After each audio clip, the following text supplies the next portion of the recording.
我追了沈不渝很久，沈不渝嫌烦，骗我说他在2000公里外的一处滑雪场。我去了，遇到雪崩，被困在雪地里的时候，沈不渝打电话来，真去了，耍你的听不出来，原来你不在这里啊！呵气成冰，我艰难地说，幸好你是安全的，幸好我们还没有在一起，这样我死掉的话，你就不会难过了吧？醒来的时候，眼前依然是黑的，四周死寂，我躺在一辆汽车和雪块的夹缝里，动弹不得。我眨眨眼，一股温热淌过眼角，是血。我想起来了，刚才自己被巨浪一样的雪拍在了车门上，碰伤了头。这里刚刚发生了雪崩，自己为什么会在这里呢？我是来找沈不渝的，这段时间我一直在追他，物理意义上的他在哪里我都会想办法去找他。被躲了很多次后，我终于打通了他的电话。你好，请问你是沈不渝吗？电话那头的摇滚乐歇斯底里，却比不上他语气暴躁。方兄，你到底想干什么？右手用力攥紧手机，我认真的说，我要跟你谈恋爱。他哼笑一声，声音很冷，你是神经病吗？我摇摇头，又突然想起他看不见，慢吞吞的说，不是的，你在哪里？我去找你。对面沉默几秒，像是忍无可忍，我在江城的滑雪场，有种你就来。好，自说到一半，对面就挂了电话。回忆到这里，我突然想到一件重要的事，沈不渝他是不是也没躲过雪崩？是不是跟我一样，在零下30度的天气里被雪活埋，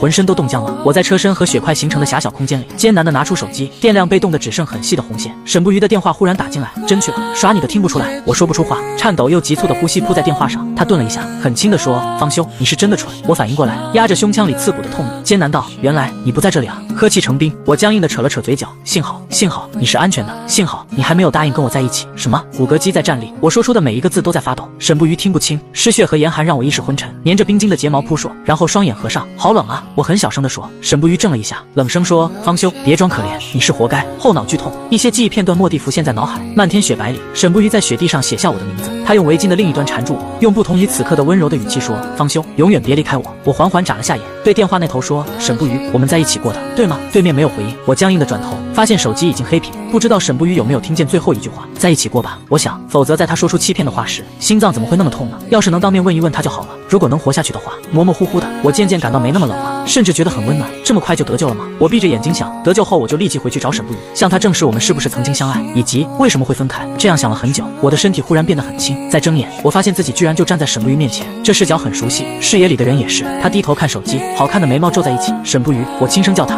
他锁屏，抬头，沈不渝有一半外国血统，头发很长，眸子是很特别的碧绿色。现在这双眸子里没有我，他听不见我，也看不见我。我伸手触摸，看见手指穿过他精致的面容，这是我的梦吗？还是我已经死了？转念一想，其实都没关系的。我看了一会儿沈不渝好看的脸，问我们为什么会分开呢？沈不渝没有回答，垂眸将我的电话号码拉入了黑名单。方兄，别再让我见到你了，真的很烦。我垂下眼睛，默默的想，见不到了吧？我好像已经死掉了。沈不渝知道的话会开心吗？我想自己一定做了很过分的事，才让他如此厌恶我。到底做了什么呢？记忆像一段段模糊处理的影像，我得不到答案。房间的门忽然被敲响，沈不渝的助理王林推门进来，姐，换衣服吧，车准备好了。沈不渝点头，往衣帽间走，单手在腰侧一接，一把脱下外衣。他回头，眼神很冷，出去的。王林耳朵有些红，不自然的笑了下，姐，听人说你还带着前男友送的平安扣呢，是这个吗？按照一直被媒体诟病的冷淡性格，我以为沈不渝会很凶的对他诸如关你什么事之类的，但他没有，只是垂眸顺着王林的视线，握住那枚平安扣，一把扯下来。他眼神淡漠，喜欢，送你了。银白润泽的玉石系着红线，在沈不渝手中轻轻摇曳。我看着，脑中某段模糊的记忆清晰起来。这平安扣是我送给沈不渝的。一次锦标赛前，我将红绳套在他脖子上，这是平安扣，能保佑你平平安安。沈不渝低头看了眼，迷信，可他没取下来，接着很紧地抱住我。玉石很凉，夹在2个滚烫的胸口中间，逐渐被暖热。我那时对沈不渝说，红绳是我自己编的，却没说玉石是跟我一起被遗弃在福利院门口，父母留给我的唯一物品，可以不要把它送给别人吗？心脏仿佛也被悬在沈不渝手里，下一秒就会摔碎。我挡在他面前，恳求般说道，你不喜欢了，可以还给我啊。王林走近了一些，可以吗？不渝姐，听说你们之前很相爱的，谈不上爱，小时候的跟屁虫罢了。沈不渝的嘴唇轻轻起合，却仿佛嚼碎了我。王林大笑，那谢谢不渝姐。沈不渝放了手，平安扣穿过我摊开的掌心，落入王林手中。沈不渝头也不回地走了。我呆立着，眼睁睁见王林把平安扣从窗户丢入了院中的泳池。不要！我冲出去跳进水里，却激不起一丝涟漪，冰冷的池水穿透我，也将我和坠入池底的平安扣永远阻隔。镜花水月，此刻我才是虚无的那个。现在我什么都没有了，浑身像被千万根针戳刺，原来灵魂也会觉得冷，觉得疼啊！沈不渝，把平安扣送给你，我后悔了。沈不渝穿着一身利落修身的赛车服走出换衣间，真的很飒，一只胳膊夹着头盔，眸中仍是掩盖不住的清冷。客厅的电视开着，正播着的赛车比赛预报被临时插播一条新闻：江城在1个小时前突发地震，震源接近当地一著名滑雪场，并引起雪崩。沈不渝脚步蓦地停住，转身看屏幕，救援队已经进入灾区，伤亡人员。啪的一声，王林关掉了电视，他抱歉的笑笑，不渝姐，再不走来不及了。沈不渝垂眸看了眼手机，迈步走出房间，不知道自己被掩埋的身体有没有被找到。我想回去，却被一股力量束缚在沈不渝身边。我看他在全场的欢呼和尖叫声中戴上上头盔，上了赛车，引擎轰鸣乍起，一辆辆赛车如暴怒的野兽冲进赛道。沈不渝并未如往常一样遥遥领先。我站在看台，听见身边的人说沈不渝今天的状态不对劲。话音刚落，沈不渝的车就不慎擦到围网，失控的甩出赛道，翻转2圈后停在赛场中央的草皮上，狼狈的冒着灰烟，一片哗然里。沈不渝踹开车门，钻出赛车，他输了比赛，排名史无前例的落在末尾。沈不渝今天的确反常，不是因为比赛时的表现，而是因为他输了比赛并没有很愤怒。回到房间，对依为他包扎手臂上的伤口，沈不渝左手拿着手机，别扭地点了几下，忽然将手机砸在了对面的墙上。我飘过去，看见碎裂的屏幕上是今日要闻的搜索页面，显示的数条热搜均是他今天翻车的消息。他还是介意的，毕竟赛车是他最在意，也是唯一在意的事了。模糊的记忆片段里，沈不渝也曾如此震怒，只是那时候我似乎紧紧地挨着他，并不像那些议论他躲避他的人那样，我看起来勇敢坦荡，像不顾一切拥抱炙热火山的白云，试图平息即将喷发的岩浆。少年时在福利院，我坐在他旁边说我相信你，说没关系。后来我们变成大人，场景变换，我把他头埋在颈窝，说不要担心，说我会帮你，说我们会永远在一起。现在他再也听不到了，没人敢在他愤怒的时候靠近。笨蛋！我看着孤零零的沈不渝，第一次责备他，都怪你把平安扣弄丢了，等不到人哄。沈不渝沉默的喘息。王林接了个电话，很小声的说：不渝姐，外面有人想见你，说是让他滚。沈不渝声音很大，眉头却不那么皱了。回来的倒是快，谁回来？王林没听懂，解释道：他姓严，说自己是市立医院的医生，想跟你谈一下方休的事。我在脑中检索关于医生的记忆片段，得到一些模糊的画面。女医生看着脑 CT 单，问我：你现在能想起一些事了吗？我摇头。她语气温柔：不要太担心，继续吃药就有希望恢复。我有些沮丧，可我总想不起来自己有没有吃药。女医生：没关系，我可以每天发消息提醒你。我已经往门外飘，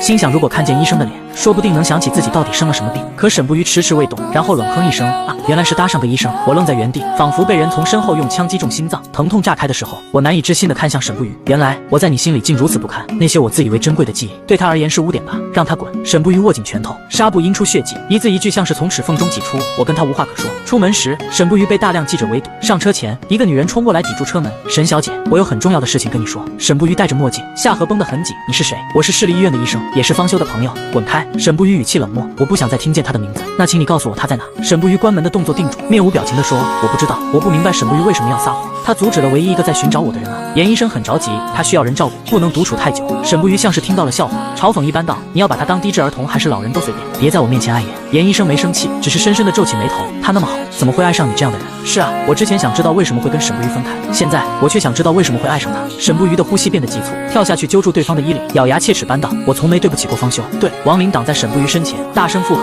是方休一直死缠烂打，提了分手又反反复复跑回来装无辜，不渝才是受害者。议论声夹杂着闪光灯，像浪一样扑进耳朵。沈不渝的确承认过有一位从小一起长大的伴侣。是啊，不过1年前锦标赛结束就再也没见过他们同框。听说那位是攀上了富婆，觉得赛车危险，怕沈不渝死在赛道上。锦标赛分手这2个词像针一样刺进我的大脑，翻搅中带出成串的记忆。我痛不欲生，抱头跪在地上，无用的辩解：不是的，我没有装无辜，也没有背叛沈不渝，我是因为车祸。严医生的怒吼打断了我，他死死盯着沈不渝，一字一句道：1年前他在去赛场找你的路上发生了车祸。脑中的嘈杂平息了，世界安静到我能听见沈不渝深而急促的呼吸声。背景虚化，唯一清晰的是他刹那间血色尽失的脸，眼泪溢出来，我无声的笑。沈不渝，我现在全都想起来了。出租车被撞翻的时候，我正在后座捧着戒指盒看，并反复预演将戒指套在沈不渝手指上的情形。一声巨响后，戒指连同戒指盒被甩出去，再也没有被找到。苏醒后很长一段时间里，我的记忆是间断的错乱的。严医生是我的主治医生，他告诉我，我的大脑里有一个血块压迫到重要的记忆中枢，致死率极高，保守治疗更安全，但会出现类似阿尔茨海默病的脑退化症状。我靠着拼凑出的记忆得出我很爱沈不渝的结论，然后跟他提分手。我曾经保证过绝对不会骗他，那天却说了很多谎话。我说我不想跟他一起变老了，说我不爱他。沈不渝在电话那头沉默，然后用很哑的声音问：你说什么？就像此刻一样，他有些恍惚地问：跟严医生确认，方休在你夺冠那天出了车祸，他有很严重的车祸后遗症，跟你分手是因为不想拖累你。严医生看着沈不渝，声音很轻：沈不渝，你根本什么都不知道。沈不渝又皱起眉，苍白的唇动了动，才说：怎么可能？他看起来根本不像生病的人，别找这种恶俗的借口。我不信。严医生挣开他的手：沈不渝，希望你以后不会后悔。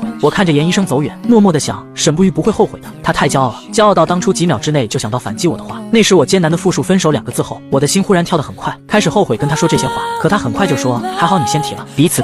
心跳跟着电话里的忙音变缓变沉。沈不渝喜欢赢，并且总是赢，当初分手是，今天也是。但沈不渝此刻面色冷凝灰败，丝毫没有惯常的骄傲。司机将车开到沈不渝家门口，王林替沈不渝开门：不渝姐到了。他递给沈不渝一部新手机，手机卡已经装好了。沈不渝戴着黑色的鸭舌帽，靠坐在后排座椅上没动。姐，沈不渝回神，接过手机，谢谢。进了家门，沈不渝把新手机放在桌上，我站在他对面，听见他叫我的名字，方修，心猛地一颤，我瞪大眼睛盯着他，以为他能看见我，可他只是垂眸看着手机，继续道：现在打来的话，就再给你一个机会解释。对于严医生的话，沈不渝不是全然不信的，他总是这样，冷硬到仿佛无坚不摧的只有外壳而已。如果不是从小就了解这一点，我大概不会爱上他。我凑近，歪头看他的脸，问：你是在等我的电话吗？换了新手机，原先拉黑的号码得以释放，可我应该不会再打来了，除非桌上的电话忽然响起来，惊得我们两人同时一震。是我的尸体被找到了吗？电话号码很熟悉，但不是我的。沈不渝看见，迟缓地接起电话，电话那头传来福利院老院长的声音：不渝，你跟方修在一起吗？没有。沈不渝说：院长，您有什么事吗？他2天前来说让我替他找一些以前的东西，还说要去一个很冷的地方。方修那孩子从小就怕冷，一降温就要生病的，也不知道去那么冷的地方干什么。沈不渝安静耐心地听，天阴下来，他的脸色也变得很灰。方修让我找的东西都找到了，但是打他的电话怎么都打不通，你能替他来拿吗？沈不渝终于出声，嗓音很低很哑：好，我现在就去。几分钟后，磨砂红的保时捷911冲上主路。记忆里，我曾无数次坐过沈不渝的副驾驶，他擅长加速，载着我的时候却总是开得很慢很稳。我会趁着红灯抓住他的右手，弯着眼睛，恬不知耻地跟他说：不渝做什么都很飒，赛场上风驰电掣的时候很飒，把车开得很稳的时候也飒。他侧头看窗外，假装没心动。红灯在倒数最后1秒的时候，沈不渝紧紧回握住我的手，心忽然跳得很快，不知道自己有没有脸红。只记得那天傍晚的霞光很暖，隔着车窗将绯色打在我们2个人的脸上，像游戏里永不售卖的限定款皮肤，珍贵可遇不可求。那时候我想，如果能永远做沈不渝的副驾驶，该有多好。同样是傍晚，但今天没有美丽的霞光，天空被乌云压得很低，仿佛要于2000公里外下同一场雪。今天沈不渝将车开得很快，抵达福利院后，院长带他进了办公室。方修那天拜托我找到所有你们俩共同出现的照片，书桌上放了个小箱子，院长走过去，从里面拿出一张泛黄的相片，你看这张大合照里，你跟方修还爱在一起吗？12岁的沈不渝长相打眼，冷脸站在后排，他身边的男孩眉眼弯弯，一侧唇角有个小梨窝。是我。沈不渝捧着照片看，院长说：你在这里的那几年，就跟方修能玩到一起，要不是后来你被父母接走。院长像是突然想起什么，从箱子里拿出一个黑色布包，还记得吗？这是你离开福利院之前，方修塞进你车里的，后来又被你妈妈从车窗里扔了出来，我怕方修伤心，就一直自己保存着，没告诉他。沈不渝接过，缓缓打开，里面是一个巴掌大的笔记本。翻开，沈不渝看见里面的字，因为太瘦，又被那群家伙堵了。不过今天有个新来的大姐姐帮我教训了他们，大姐姐叫沈不渝，他们都说沈不渝是个怪物，脾气也差，可我不觉得，他明明是最好看最好的人。他们总开我和沈不渝的玩笑，沈不渝叫我以后别总跟着他，我说不要。日记琐碎断续，时间横跨沈不渝在福利院的整整2年。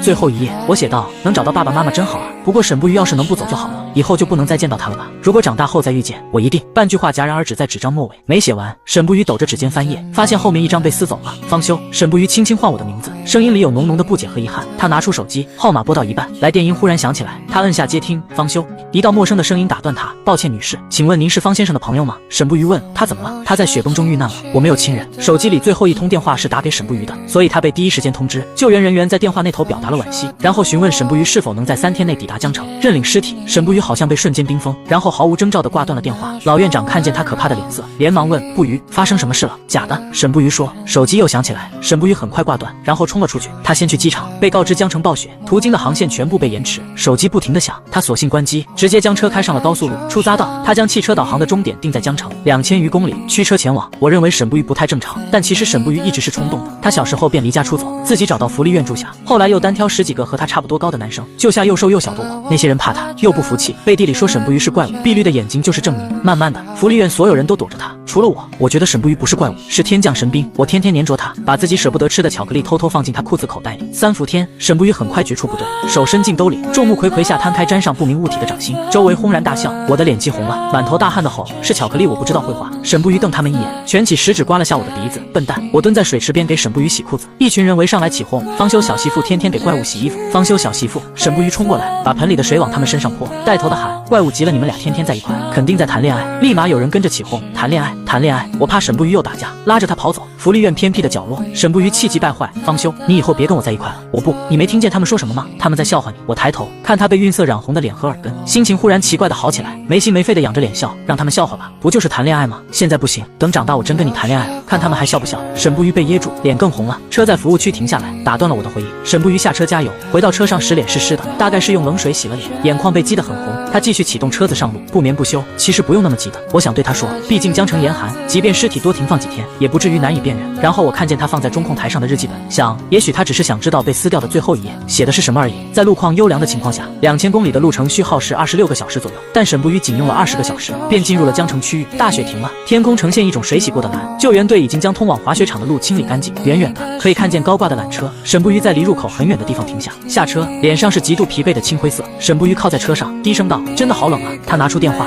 回拨我的号码，没人接，他却像松了一口气。方修，这一定又是你的恶作剧。电话对面是忙音，沈不渝自言自语，语气很轻：“你就是想让我记起小时候的事，然后同意跟你重新在一起，对吗？好，你赢了，等会儿见到你，我们就重新在一起吧。”他挂了电话，驱车进入滑雪场，现场一片惨白。工作人员问清来意，对他说，在雪崩中受伤的人已经送往医院，不过有一个年轻人不幸去世，男孩子头部受伤，流了很多血，被发现的时候已经冻僵了，双手攥着手机，像是在等谁的电话。太可惜了，听说是来找人的，所以连防寒的滑雪服都没穿。沈不渝的身体晃了一下，似乎是因为穿的太少，他开始剧烈颤抖，还没走回车上，他忽然晕倒在地。工作人员将他送往医院，纷纷猜测他就是死者的亲属，因为太难过，所以昏厥。我看着救护车上的沈不渝，心说不是的，他应该只是愧疚罢了。沈不渝醒来的时候，护士叫来一位年轻的女性志愿者，她委婉地说：“实在抱歉，我们在您晕厥时翻看了您的手机，您就是来认领方修先生遗体的，对吗？”沈不渝哑声说：“对。”然后不顾阻拦地拔掉输液针头，拜托志愿者带他去认尸体。他被带到一间很冷的房间，房间正中间有张窄窄的床，上面的白布垂下床沿，里面的轮廓浅浅的。沈不渝指尖颤抖，还是掀开了白布，我苍白的脸缓缓露出来，但表情并不难看，眼睫关顺，唇角微微上扬，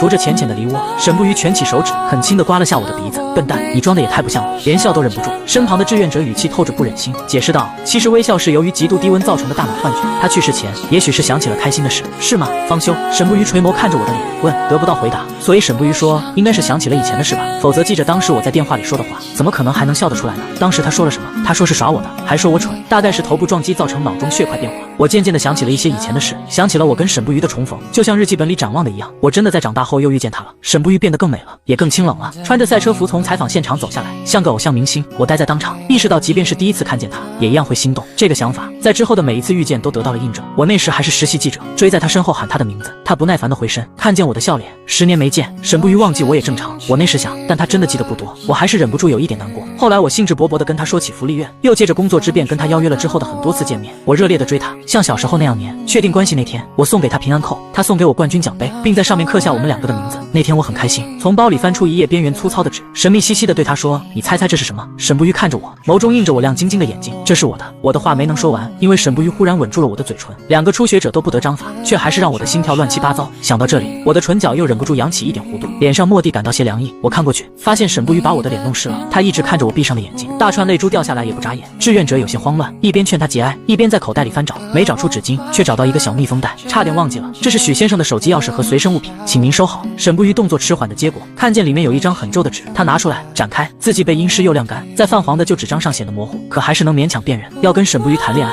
少年时期，羞于让沈不渝知道，在分别前被扯下来的日记本最后一页写着这句话：如果长大后再遇见，我一定要跟沈不渝谈恋爱，跟你在一起是我的愿望啊。他现在实现了，跟沈不渝在一起的那天，以及之后跟他在一起的每一天，我都想对他这样说。沈不渝在冰冷的房间里伫立良久，然后将我的东西妥帖地收在身上，他面无表情地安排返程事宜，并向工作人员表示了感谢。几个年轻人认出了他，背地里说沈不渝实在不像媒体描述的那样冷漠。我跟着自己的身体上了灵车，默默看向沈不渝，其实他昨天还不是这样的。所有的改变仿佛发生在一瞬间，沈不渝身上的锋芒消失了，他显得木讷，死气沉沉。后车厢非常寒冷，司机劝沈不渝去坐副驾驶，被拒绝了。汽车开始行驶，沈不渝低声说：“你那天比现在更冷吧？还冷了那么久。”他的语气没有起伏，脸上也没什么表情。方修，你是不是笨蛋啊？沈不渝的脸上又湿了，有眼泪划过他干涸裂开的唇角。好不容易实现的愿望，为什么要分手？你生病了，我可以带你去治，变成真的傻子我也不介意，不会不要你的。方修，他在轻微的颠簸中起身，跪倒在我窄窄的棺椁旁边，仿佛在试图抱我，但没有办法，他应该是生病了。声音嘶哑，但你没有错，错的是我。你提分手，装作不认识我，